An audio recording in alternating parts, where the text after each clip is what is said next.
Of all the stories we tell about the Kennedy family, some shine so brightly they cast the others into shadow.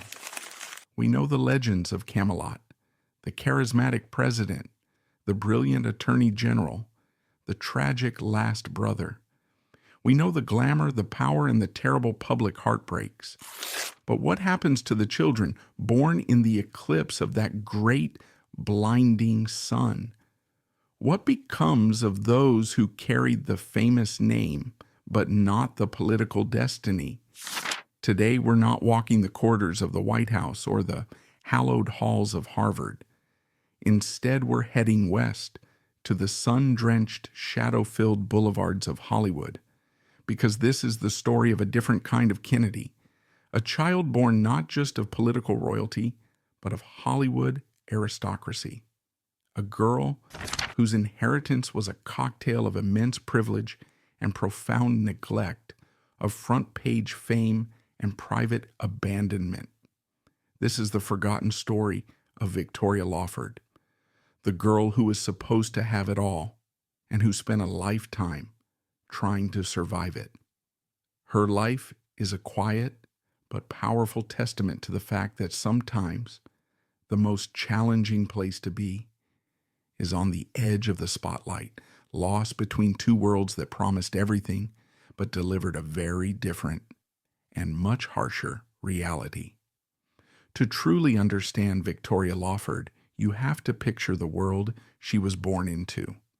It's the mid-1950s, a time of almost dizzying contradictions in America. On one side of the country, in Massachusetts and Washington, D.C., the Kennedy clan was meticulously building a political dynasty. They weren't just a family, they were a brand, an American ideal. Led by the iron-willed patriarch Joe Kennedy Sr., they projected an image of vigorous health, intellectual brilliance, Catholic virtue, and patriotic duty. This was the era of Camelot in its nascent stage, a carefully constructed myth of perfection. Competition was the family religion, and winning was its first commandment. Every child was expected to contribute to the family's ascent, to be smart, athletic, charming, and above all, loyal to the clan. But across the continent, another kind of royalty reigned. Hollywood in the 1950s was the glittering, decadent heart of American culture. It was the land of movie stars who were treated like gods, of studio moguls who ruled like kings. It was a world built on illusion, where glamour was manufactured, scandals were managed, and private lives were commodities. And at the center of this world was a group known as the Rat Pack, the epitome of cool. Frank Sinatra, Dean Martin, Sammy Davis Jr., Joey Bishop, and their British-born compatriot, Peter Lawford. They were the kings of the Las Vegas Strip, the suave, tuxedoed masters of the nightlife, their lives a blur of cocktails, casinos, and beautiful women. In 1954, these two wildly different worlds, the stoic, ambitious East Coast political machine and the hedonistic, glamorous West Coast dream factory, collided in a spectacular way. Patricia Kennedy, the sixth of the 9 Kennedy children, married Peter Lawford. On the surface, it seemed like a perfect merger of power and popularity. Pat was the Kennedy sister often described as the most like her mother, Rose, quietly observant, deeply religious, yet possessing a sharp wit and a fierce ambition of her own. She was fascinated by Hollywood, a world so different from the rigid, competitive environment of Hyannisport.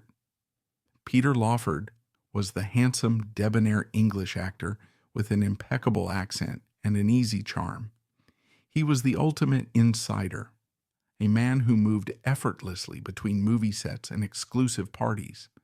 For the Kennedys, particularly for Patriarch Joe Sr., the marriage was a strategic masterstroke.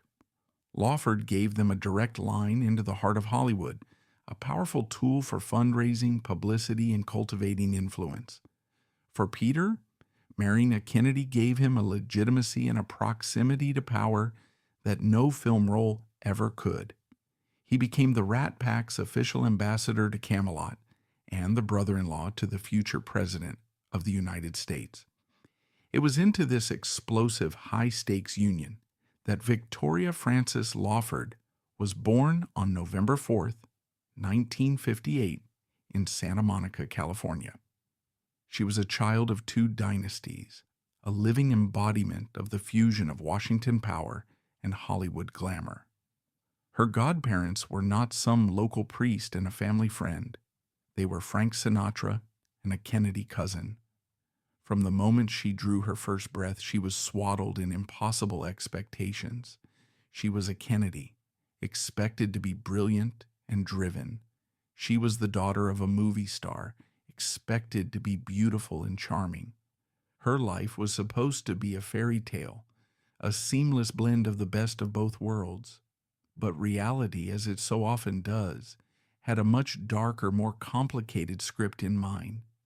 Victoria was born not at the center of a loving family, but on the fault line of two colliding tectonic plates, and the tremors would define the rest of her life. Victoria's early years were a whirlwind of surreal contrasts. One day, she might be playing on the lawn of the White House with her cousins, Caroline and John Jr., under the watchful eye of her uncle, President John F. Kennedy. The next, she'd be at a sprawling Hollywood party at her parents' Santa Monica beach house, a home that became the unofficial West Coast annex of the Kennedy administration. The house was a constant hub of activity, where senators mingled with starlets and Secret Service agents stood guard by the pool. For a young child, it must have been both intoxicating and deeply confusing. The adults in her world were some of the most famous people on the planet. Uncle Frank was Sinatra. Marilyn Monroe, a frequent and troubled guest, would swim in their pool. Her father's friends were the larger-than-life figures of the Rat Pack, men who lived by a code of cool masculinity that often tipped into reckless behavior. Her mother's family were the Kennedys, a clan so tight-knit and self-referential that outsiders, even those married into it, were often kept at arm's length. Victoria and her siblings, Christopher, Sidney, and Robin, grew up in an environment where the lines between public and private were hopelessly blurred. Home wasn't a sanctuary, it was a stage. Their parents' marriage, once a symbol of the ultimate power couple, was beginning to crumble under the immense pressure. Peter Lawford, for all his charm, was a man plagued by insecurities and a growing dependence on alcohol and drugs. He had never quite achieved the A-list stardom he craved, and his role as the Kennedy brother-in-law was both a blessing and a curse. It gave him access, but it also defined and diminished him. He was useful to the Kennedys, but it's debatable whether he was ever truly one of them. Patricia, raised in a family where emotion was often seen as weakness, struggled to cope. She had hoped to be a film producer, to have a career of her own, but that ambition was largely sublimated to her husband's career and her family's political needs. The vibrant, ambitious Kennedy girl became increasingly isolated and unhappy in the hollow glamour of Hollywood. The couple fought, often bitterly and publicly. Their arguments, fueled by alcohol and resentment, became the stuff of Hollywood legend. For Victoria, this was not gossip. It was the soundtrack of her childhood. She was a quiet, observant child, and she saw it all. She saw the tension, the forced smiles for the cameras, and the raw anger behind closed doors. In a later interview, her brother Christopher recalled the atmosphere. Our house was a place of great highs and great lows. There was no middle ground. It was either a fantastic party or a brutal, silent war. The first devastating blow came in November 1963. The assassination of her uncle, President Kennedy, was a world-shattering event for everyone. But for the Kennedy family, it was an intimate, soul-crushing tragedy. For the Lawfords, it also marked the beginning of the end. With JFK gone, Peter Lawford's political currency plummeted. The invisible shield of presidential protection was gone, and his connection to the family became less of an asset and more of a liability. The final public implosion of her parents' marriage came in 1966. Patricia filed for divorce, making her the first of the Kennedy siblings to do so, a scandalous act for a prominent Catholic family at the time. The divorce was messy and acrimonious. The press feasted on the details of the split between Camelot and Hollywood. For 7-year-old Victoria, it was a cataclysm. Her world was cleaved in two. Custody was granted to Patricia, and the children moved with her back to New York City. Suddenly, Victoria was wrenched from the sun-drenched chaos of California and plunged into the more formal East Coast world of the Kennedys. But it wasn't a seamless transition back into the fold. Her mother, now a single parent and a divorcee, was in many ways an outlier within her own family. She struggled with her own demons, including a battle with alcohol that mirrored her ex-husband's. Victoria and her siblings were now children of a broken home, a status that set them apart from their numerous cousins. They spent summers in Hyannisport, but the dynamic had changed. They were no longer the West Coast Kennedys. They were the children of that difficult marriage. While her cousins were being groomed for lives in law, politics, and public service, Victoria felt adrift. She was a Kennedy by blood, but her experiences were different. She carried the trauma of her parents' public warfare, a wound her cousins, for all their own family tragedies, didn't share in the same way. As a teenager, Victoria became increasingly rebellious. She felt like an outsider in both worlds. In the Kennedy world, she wasn't political or academic enough. In the Hollywood world, she had left behind. She was the ghost of a former alliance. She started to drift, seeking an identity of her own away from the colossal shadows of her two families. She dabbled in modeling and acting, but her heart wasn't in it. It was as if she was trying on the costumes of her heritage, only to find that none of them fit. The real crisis began to unfold in her late teens and early 20s. The emotional instability of her childhood, the feeling of being less than a true Kennedy, and the genetic predisposition to addiction from both sides of her family created a perfect storm. Like her father and increasingly her mother, Victoria began to self-medicate.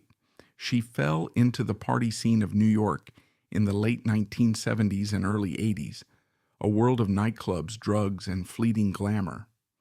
It was a pale imitation of the Rat Pack's heyday, but it offered a temporary escape from the pressure of her name and the pain of her past. Her struggle with addiction escalated, leading to a profound nervous breakdown. This wasn't the kind of tragedy the Kennedys were used to, a public assassination or a heroic sacrifice. This was a quiet internal collapse, a deeply personal struggle with mental health and substance abuse. It was a kind of pain that the family, with its emphasis on strength and stoicism, was ill-equipped to handle or even acknowledge publicly. Victoria Lawford, the child of promise, had fallen through the cracks, lost in the space between the political dynasty that didn't quite know what to do with her and the Hollywood fantasy that had long since faded. Her darkest moments were not on the front page. They were entirely her own, a lonely battle fought far from the cameras that had documented her every move as a child.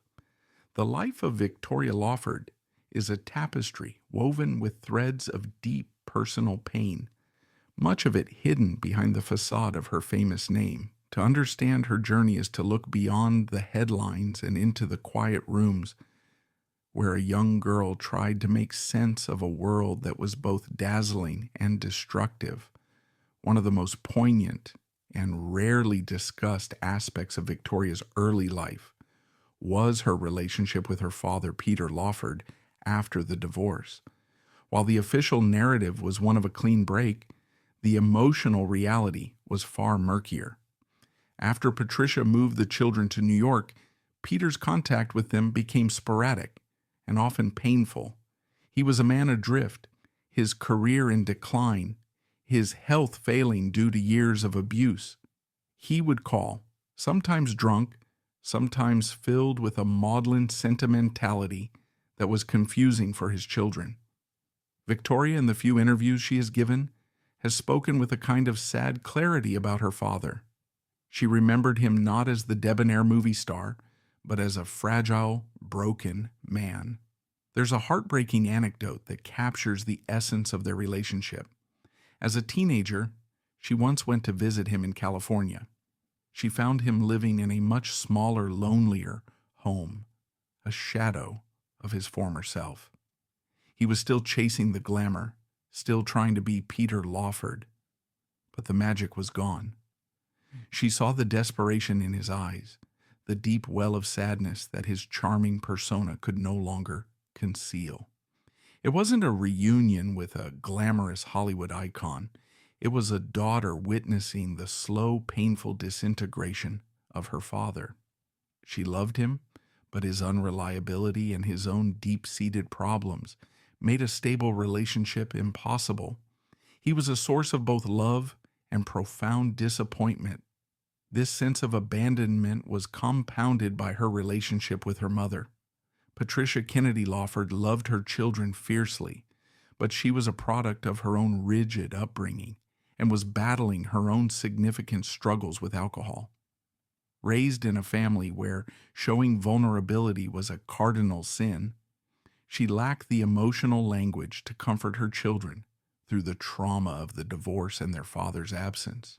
A friend of the family once observed that Pat's way of dealing with pain was to put it in a box and put the box on a very high shelf. For Victoria, who needed to talk about the pain, who needed comfort and understanding, this emotional distance was another form of neglect. A particularly striking and little-known fact that reveals the depth of Victoria's internal struggle is her connection to the ocean. Growing up in the famous Santa Monica beach house, the Pacific Ocean was her playground. After the move to New York, summers at the Kennedy compound in Hyannisport meant the Atlantic was her backdrop. She became an avid swimmer and sailor, finding a solace in the water that she couldn't find on land. In a rare moment of public reflection, she once described the feeling of being in the ocean as the only time she felt truly free from the weight of her identity. Out there, she said, you're not a Kennedy or a Lawford. You're just a person, and the water holds you. This imagery of seeking refuge in the vast, impersonal sea speaks volumes about her desire to escape the suffocating expectations of her two families. It was a private joy, a source of strength that was entirely her own, away from the prying eyes of the world. Her struggles with addiction and her subsequent breakdown in her early 20s were the culmination of this lifelong feeling of being unmoored. It was not a sudden fall from grace, but the final collapse of a foundation that had been unstable from the start. What most people never heard about was the aftermath. After hitting rock bottom, it was Victoria who, with the help of a few close friends, and eventually some family members, began the arduous process of putting her life back together. It wasn't a dramatic headline-grabbing stint in a celebrity rehab clinic. It was a quiet, determined, and deeply personal journey of recovery. She had to learn, piece by piece, how to build an identity for herself that wasn't defined by her parents' failures or her uncle's legacies. She had to become simply Victoria, a person separate from the mythologies that surrounded her. This quiet act of self-reclamation is perhaps the most heroic and least told part of her entire story.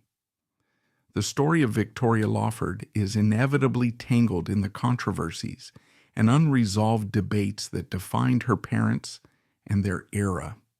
To look at her life is to see the human fallout of these larger historical dramas.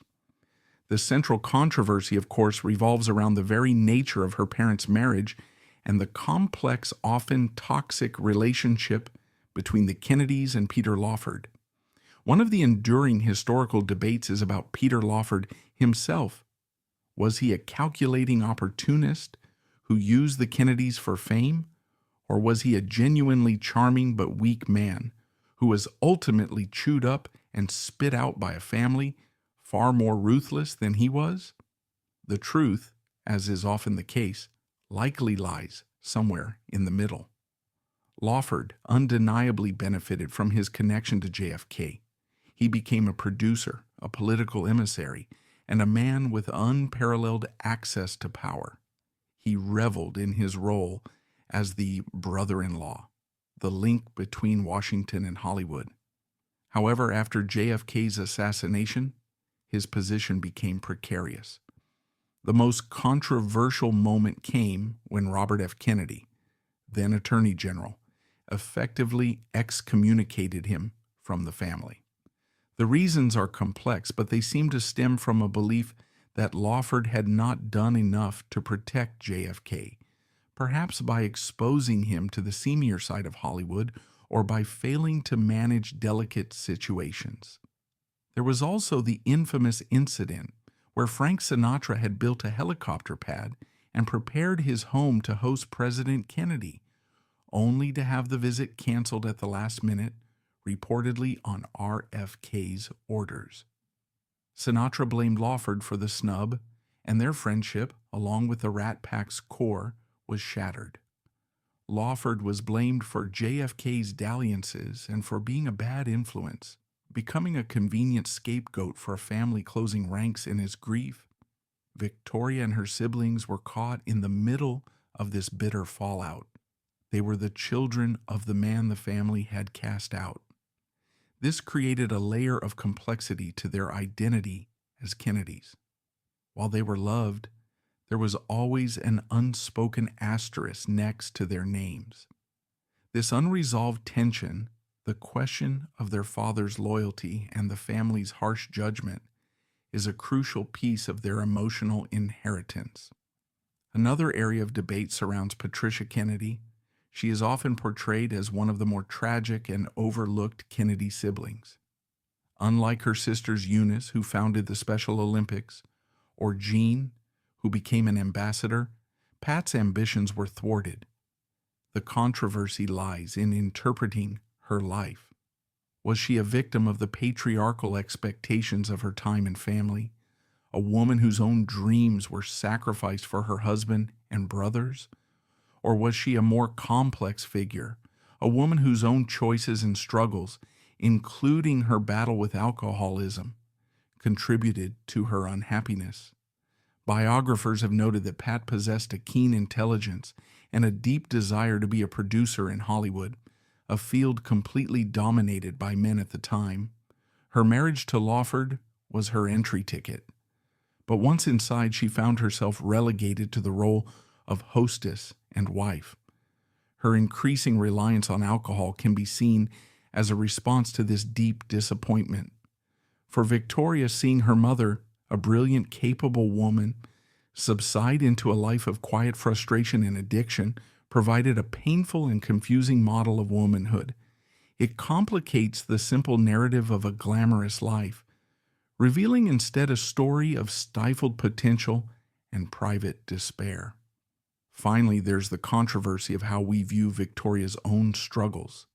In the 1970s and 80s, addiction and mental health breakdowns, especially within a family like the Kennedys, were matters of shame and secrecy. They were seen as moral failings, not medical conditions. Today we have a much more nuanced understanding of the interplay between genetics, trauma, and mental health. Victoria's story, viewed through a modern lens, is not one of a bad seed or a party girl who went too far. It's a textbook case of complex post-traumatic stress and a genetic predisposition to addiction, exacerbated by an environment of extreme pressure and emotional neglect. Rethinking her story forces us to confront the historical stigma around mental health. It allows us to see her not as a footnote of failure in the Kennedy saga, but as a survivor of immense and very specific psychological challenges. The controversy isn't about what she did, but about how her story was framed, or more accurately, ignored. Her quiet battle highlights the family's and society's inability at the time to deal with invisible wounds, the kind that don't happen in Dallas or at Chappaquiddick, but in the silent, lonely corners of a person's mind. Her life invites us to reconsider the very definition of strength and tragedy within this legendary American family. The story of Victoria Lawford may seem like a minor footnote in the grand, sweeping narrative of the 20th century, but its significance is profound and deeply resonant today. Her life stands as a powerful cautionary tale about the human cost of celebrity, the corrosive nature of inherited trauma, and the quiet strength required to forge one's own identity in the shadow of giants. First and foremost, Victoria's journey provides a critical lens through which to re-examine the myth of Camelot and the golden age of Hollywood. We are accustomed to seeing these worlds through a filter of glamour and nostalgia. Her story pierces that veil. She is living proof of the wreckage left behind when the party ends.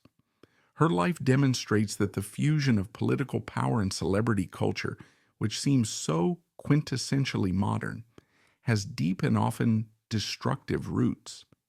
She was one of its first children, and her struggles, the addiction, the loss of identity, the feeling of being a commodity, presage the challenges that generations of celebrity offspring would face.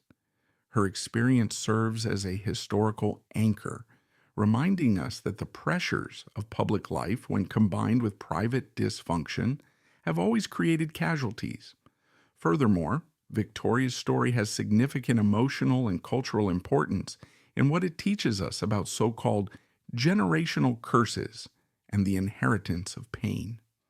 The Kennedys are known for their public tragedies, but Victoria's life highlights the private ones. She inherited not just her father's charm and her mother's looks, but also their shared propensity for addiction, the family disease. Her struggle to overcome this genetic and environmental inheritance is a story of immense resilience. In an age where we are more aware than ever of mental health and the long-term effects of childhood trauma, her life is no longer a salacious piece of gossip, but a deeply relevant case study. It humanizes the monolithic Kennedy clan, showing that behind the political ambitions and public service, they were a family grappling with the same demons of addiction and mental illness that affect millions of others. Her survival and recovery offer a message of hope, that cycles of pain can be broken, but only through immense personal courage and a willingness to step away from the very legacy that defines you. What makes Victoria Lawford still matter is that she represents the forgotten ones, the people who exist on the periphery of great historical events. History tends to remember the protagonists, the presidents, the movie stars, the leaders. It often forgets the children who had to live in the world those protagonists created. Victoria's significance lies in her quiet descent. She did not run for office. She did not become a movie star. After a period of immense struggle, she chose a different path. She chose privacy. She chose to raise her own family away from the glare of the public eye. She chose to define success not by fame or fortune, but by stability and peace.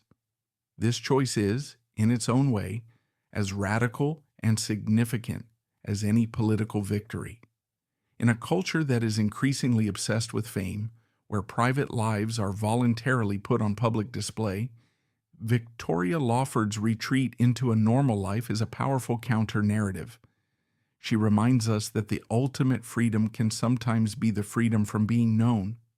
Her story compels us to look for the humanity behind the myth, to consider the psychological toll of living up to an impossible name, and to appreciate the profound strength it takes not to win the race, but simply to finish it whole and on your own terms. She matters because she survived, and in doing so, she wrote her own, more meaningful ending to a story that began with so much hollow promise. In the grand, often tragic opera of the Kennedy family, with its soaring arias of triumph and its thunderous crescendos of loss, Victoria Lawford's life is a quiet melody, easily missed. She was born at the very nexus of American power and American fantasy, a child of Washington and Hollywood, destined, it seemed, for a life of extraordinary privilege. Yet her inheritance was a tangled one, a legacy of fame intertwined with abandonment, of glamour laced with addiction and sorrow. Her story is not one of political assassination or public office. It's a more intimate and perhaps more relatable human drama. It's the story of a daughter trying to love a father who was fading before her eyes, and a mother who was locked in her own private pain. It's the story of a young woman who felt like a stranger in her own family, an outsider to the two worlds that claimed her as their own. She was the child who was supposed to unite Camelot and the Rat Pack, but who instead fell into the chasm that separated them. But to remember Victoria Lawford only for her struggles is to miss the most important part of her journey.